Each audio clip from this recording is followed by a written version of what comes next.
Among the most legendary fights in American history, the Sandbar Clash stands out, a brutal encounter that cemented Jim Bowie as a household name thanks to his deadly knife. It was a crisp autumn day, September 19th, 1827, when Samuel Wells and Thomas Maddox arrived separately from central Louisiana to the isolated region of Natchez, Mississippi.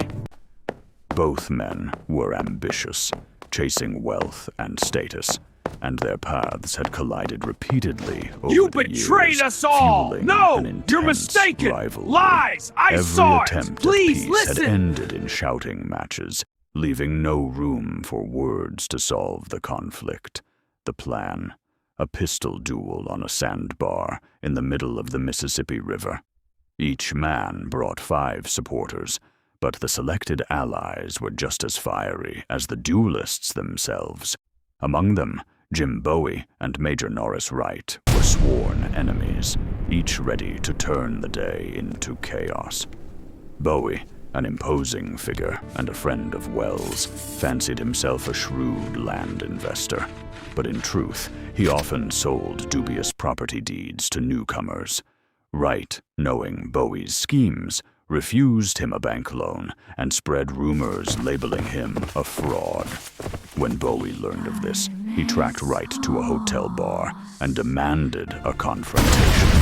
Without warning, Wright drew his pistol and fired at Bowie, but the shot struck Bowie's coin pouch, saving his life. Enraged, Bowie lunged at Wright and bit his hand fiercely, leaving a tooth behind. That night, Bowie vowed never to be unarmed again. With his brother, he commissioned a 9-inch hunting knife, which would become his signature weapon. A year later, the duel was set. On the sandbar, Bowie's eyes locked on Wright as he approached with Maddox. Wells and Maddox observed their supporters exchanging hostile glares, realizing too late that chaos was inevitable. They tried to keep the groups apart, hoping for a peaceful duel.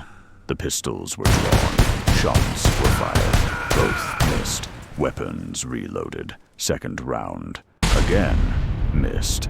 The tension of the duel began to weigh heavily.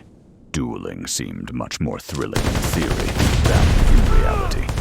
The two duelists finally shook hands, agreeing to settle their feud honorably. However, peace did not last. As Wells and Maddox walked toward Maddox's camp, General Cooney and Bowie's anger boiled over. Cooney challenged Robert Crane, And God, Maddox's sir, to the second. death! Shots rang out. One missed, another struck regret Bowie in the crossing hip, me! sending him crashing Bring it to the on! ground. Dance now! More gunfire erupted, hitting Crane and Cooney in turn.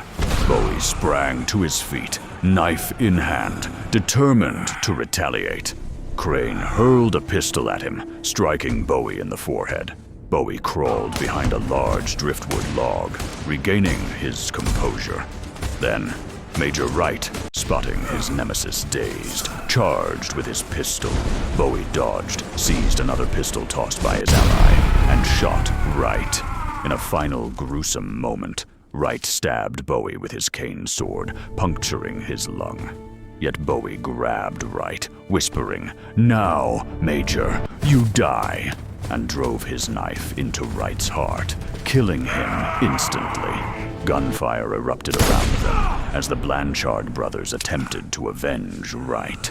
Bowie fought back, striking one of the Not brothers today! and forcing the rest to flee. Finally, order was restored.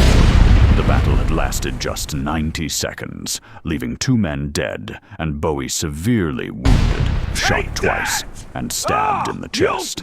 News of the Sandbar Clash spread like wildfire.